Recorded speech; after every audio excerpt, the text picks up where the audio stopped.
noite para os meus irmãos sobre fé. Fé inabalável. Um livro bem apropriado para nós falarmos sobre esse assunto é o livro de Hebreus. Pega para mim aí, meu filho, coloca aí. Hebreus, capítulo 11.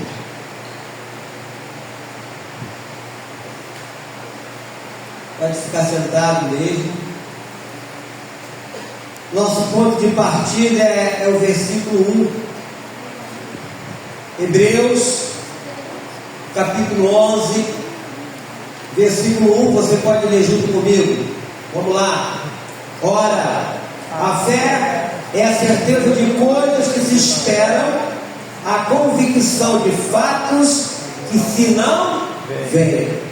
Querido Deus, eu quero exaltar o Teu nome pela Tua palavra nesse primeiro versículo, a qual o Senhor nos concede mais uma vez uma oportunidade de poder aprender.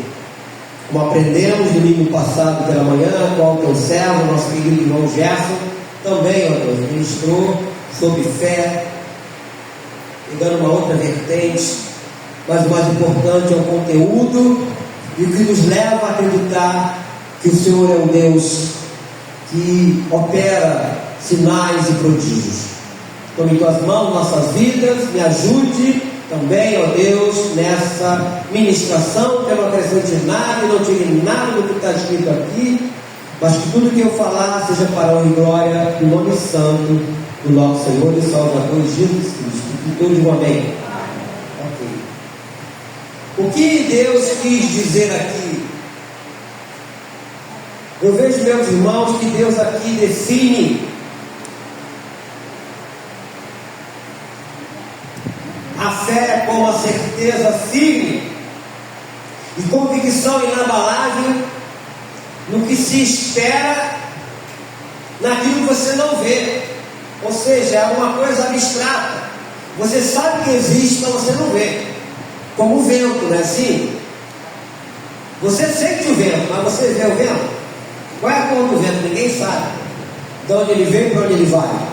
Mas o vento existe. Existe ou não existe? A fé é a mesma coisa.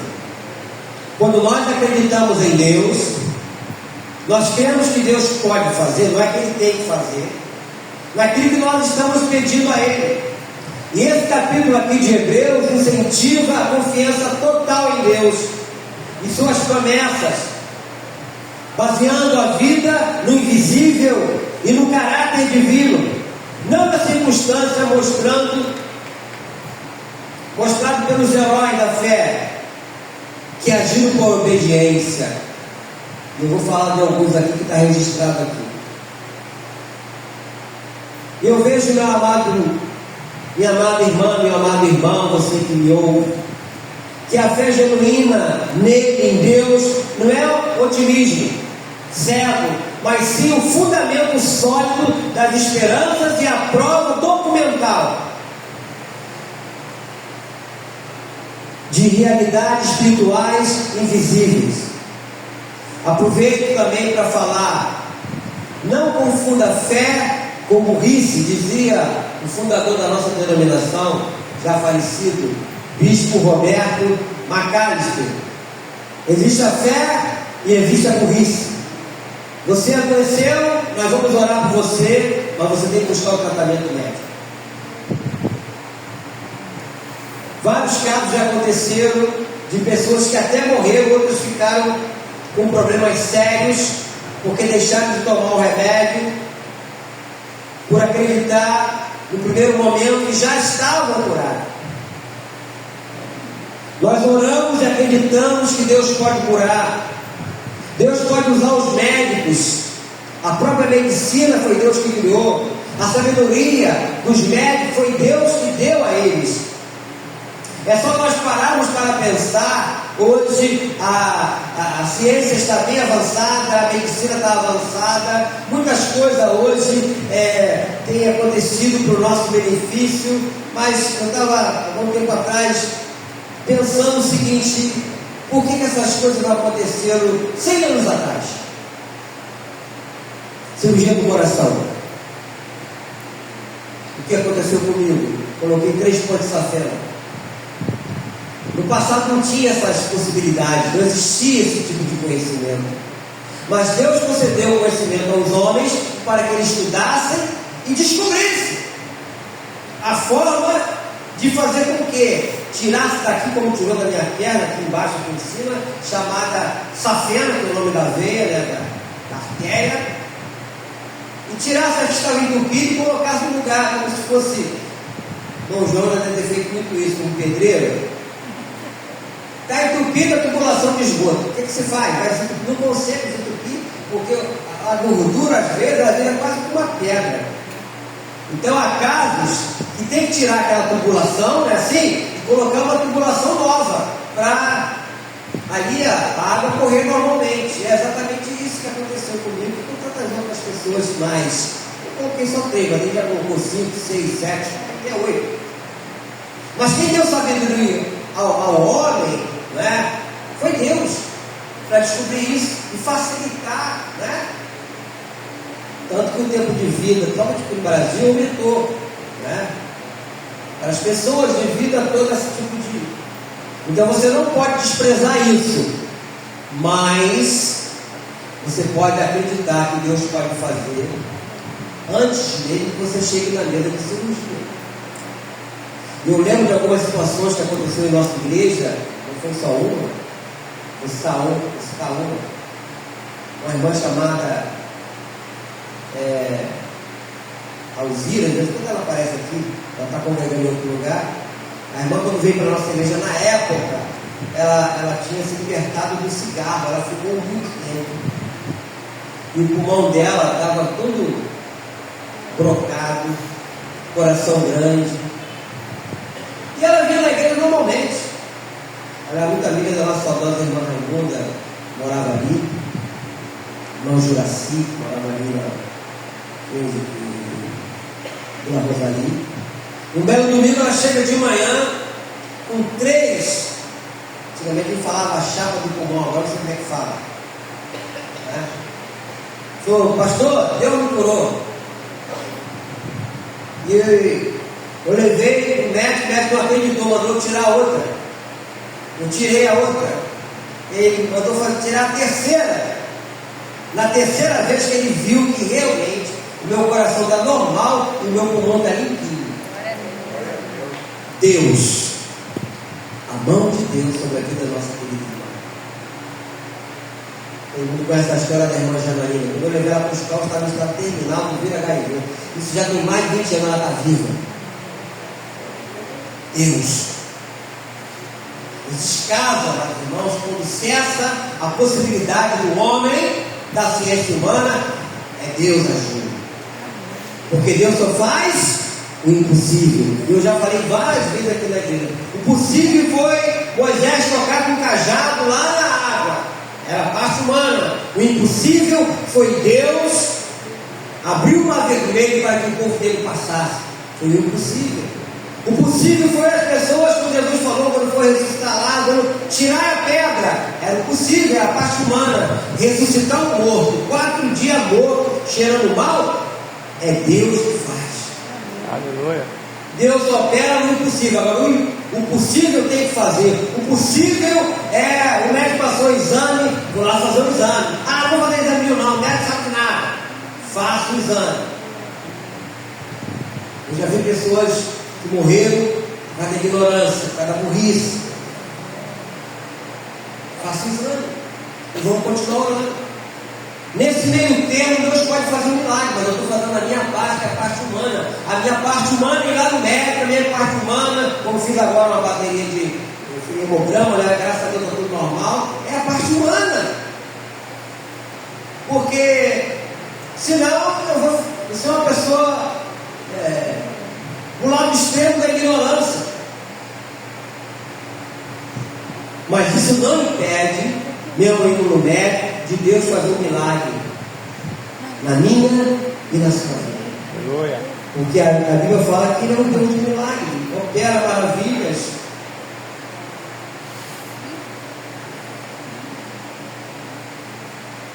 Confiança, meus irmãos.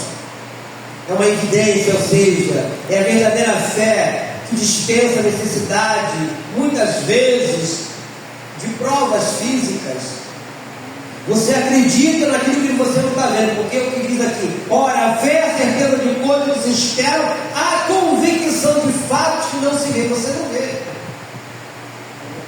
Quando Jesus se apresentou aos discípulos, e eles viram, ficaram maravilhados, foram contar para seus irmãos. Um dos discípulos que não estava lá falou o quê? Chamado Tomé. Só vou acreditar se eu colocar o meu dedo lá no buraco da mão dele, né? Uma semana depois Jesus aparece e estava com Tomé. Aí quando ele viu, o que ele falou? Meu Senhor, porque tu me viste crente? Bem-aventurados que não viram e creram. Por isso que é baseado nisso aqui. Então nós acreditamos que Deus pode fazer milagre aqui nessa noite, amém? Você crê nisso? Mas isso não quer dizer que amanhã você vai pegar a sua carteira de remédio e vai jogar fora. Porque a única pessoa que pode atestar que você está curado não sou eu, ao médico. Assim a irmã Alzira fez. E da primeira, segunda e na terceira vez, o médico realmente você está. O pulmão dela estava limpinho, o coração normal. Aí o médico vai testar. Quando Jesus curava certa feita, o que ele falava? Vai falar com o sacerdote, porque o sacerdote era a autoridade que atestava que aquela pessoa estava curada, fosse de lepra, fosse de qualquer outra coisa. Então, reporte que o nosso fundador dizia: não confunda a fé com burrice. Faça a sua parte e deixa Deus agir. A ação leva à obediência. Eu vejo, meus irmãos, que a fé ativa leva à obediência, mudando a forma como a pessoa responde ao medo para seguir a vontade de Deus. Eu sempre falei aqui na igreja, pregando sobre isso. Você pode até sentir medo, você não pode ficar. Quando fala ficar com medo, é se apropriar do medo. Você tem que lançar sobre o Senhor, como diz lá em 1 Pedro, capítulo 5, lançando sobre Ele toda a vossa ansiedade, ou seja, lançando sobre o nosso Deus, os nossos problemas, a nossa dificuldade. E eu vou citar aqui 3 pessoas de exemplo de fé. Abel. Leia aí o versículo 4. Pela fé, Abel ofereceu a Deus mais excelente sacrifício do que Caim, pelo qual obteve testemunho de ser justo, tendo a aprovação de Deus quanto às suas ofertas. Por meio dela também, mesmo depois de morto, ainda fala, porque até hoje, quantas mensagens se fala a respeito desse Abel, filho de Adão, no caso? A Bíblia vem falando de várias situações. Enoque, que foi transladado para não ver a morte por sua fé, ou seja, ele foi transladado. Essa palavra transladar quer dizer mudado de lugar. No versículo 5, que diz: pela fé Enoque foi transladado, mudado de lugar, melhor dizendo, para simplificar, para não ver a morte. Não foi achado porque Deus o transladara, pois antes da sua transladação obteve testemunho de haver agradado a Deus. O homem que vivia em comunhão com Deus constantemente, e ele foi arrebatado. Por que não falar também de Noé, que construiu a arca obedecendo a um aviso sobre coisas invisíveis? Aqui no versículo de número 7, que diz assim: pela fé Noé, divinamente instruído acerca de acontecimentos que ainda não se viam, e sendo temente a Deus, aparelhou uma arca para a salvação da sua casa, pela qual condenou o mundo e se tornou herdeiro da justiça que vem da fé. Aí você vai ler junto comigo o versículo 6. De fato, sem fé é impossível agradar a Deus, porquanto é necessário que aquele que se aproxima de Deus creia que ele existe, que se torna galardoador dos que o buscam. Então, quando nós oramos por uma pessoa, não é somente a oração do pastor, a oração da irmã, a oração do diácono, não. É a sua fé. É só você ler a Bíblia, você vai vendo quantas passagens Jesus passava e as pessoas iam até ele e ele orava, e quando terminava, o que ele falava? A tua fé te salvou. Ele falava a minha oração, né? Tem gente ciente, né? Deus usa a pessoa em vez de glorificar o nome do Senhor, exaltar o nome de Deus, acha que foi ela que foi. Não foi, foi Deus. E a fé daquela pessoa, Abraão, versículo 8: pela fé Abraão, quando chamado, obedeceu a fim de ir para um lugar que devia receber por herança, e partiu sem saber para onde ir. Ele obedeceu e saiu. E no versículo de número 9 diz assim: pela fé peregrinou na terra da promessa, como em terra alheia, habitando em tendas com Isaac e Jacó, herdeiros com ele da mesma promessa, porque aguardava a cidade que tem fundamentos, da qual Deus é o arquiteto e edificador. Então ele foi chamado por Deus.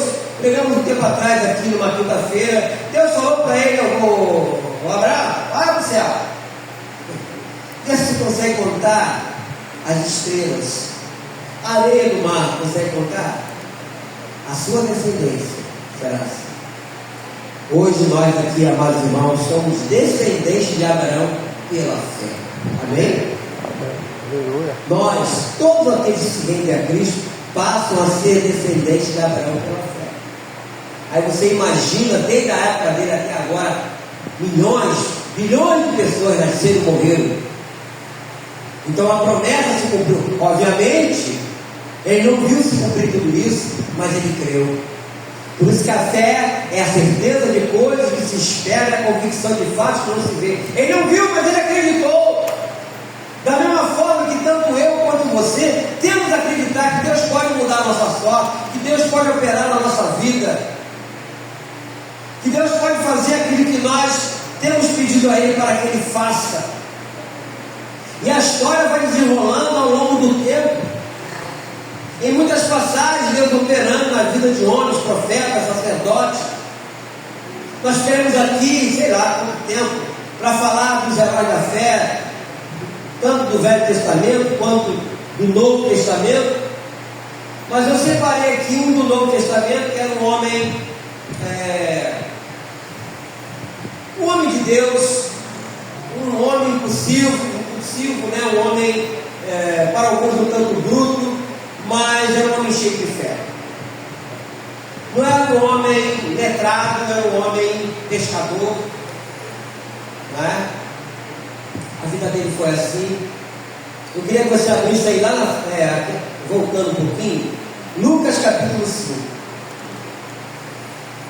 Lucas é depois do livro de Marcos, antes do livro de João.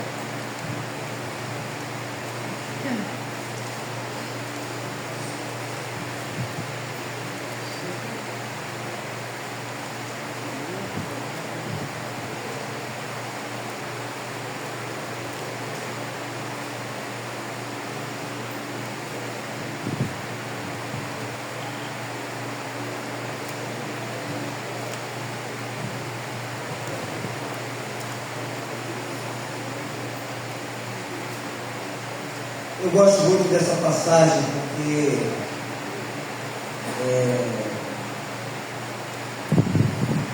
nós vemos aqui, houve um questionamento no primeiro momento, mas por causa da fé, Deus operou maravilha na vida, não somente do Pedro, mas na vida dos seus companheiros. Lucas capítulo 5 diz assim: aconteceu que ao apertá-lo a multidão, ou seja, apertar Jesus, não é isso? Para ouvir a palavra de Deus, estava ele junto ao lago de Genezaré, e viu 2 barcos junto à praia do lago, Mas os pescadores, havendo desembarcado, lavavam as redes. Foi uma noite de pesca frustrante, não pegaram nada, né? Entrando em um dos barcos, que era o de Simão, no caso Pedro, né? Era Simão, o nome dele era Simão, mas Simão Pedro. Pediu-lhe que o afastasse um pouco da praia. E assentando-se, ensinava no barco as multidões. Quando acabou de falar, disse a Simão: faze-te ao largo e lançai as vossas redes para pescar.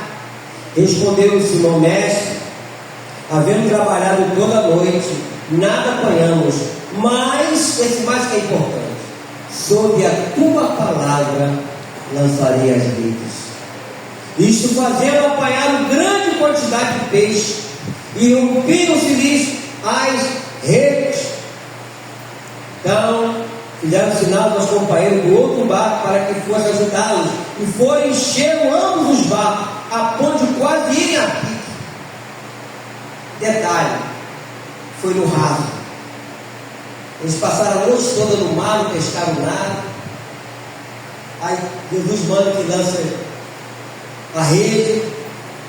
Pedro faz essa indagação aqui, né, mestre, havendo trabalhado toda a noite, nada apanha, mas sob a tua palavra lançarei a rede. Lembra da mulher do fluxo de sangue? 12 anos, né, de hemorragia, gastando dinheiro com os médicos, mas dentro do coração dela, né, porque ela não podia ser descoberta no meio da multidão, porque a mulher não estava com fluxo de sangue, ela era considerada impura. Mas a fé daquela mulher foi tão grande que ela falou: se eu apenas tocar nas suas vestes, eu ficarei. E assim aconteceu. Então o que Deus quer de nós é que coloquemos em práticas, não é? A nossa fé.